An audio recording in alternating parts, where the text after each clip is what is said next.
about fresh flowers because we all love having fresh flowers, but you know, they kind of I'm obsessed with them. Yes. I know. They make life and your whole entire house so much nicer. They make life better. They just do. I may be sharing a little bit too much. Mine just get really icky in the water when I, you know, change it out 5, 7, 9, 12 days later because I'm kind of lazy, but this makes it so much easier. This is the Amaranth Vase, and in 3 easy steps, you can keep your flowers so much fresher. You literally just twist.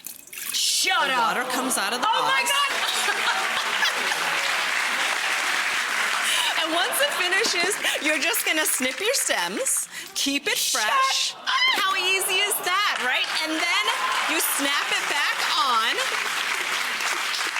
You fill it with water, fresh water, and voila, you won't have that gunky, stinky brown water that we always end up filling our That's a Home Alone slap. Isn't that awesome?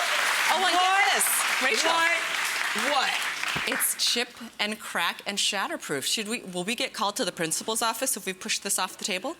Shut up! Shut up! Isn't that awesome? You are the coolest person anybody ever made.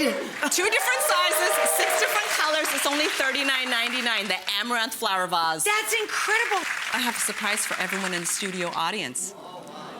Everyone here is going to go home with the Amaranth Flower Vase as well as the Flicker Fire Personal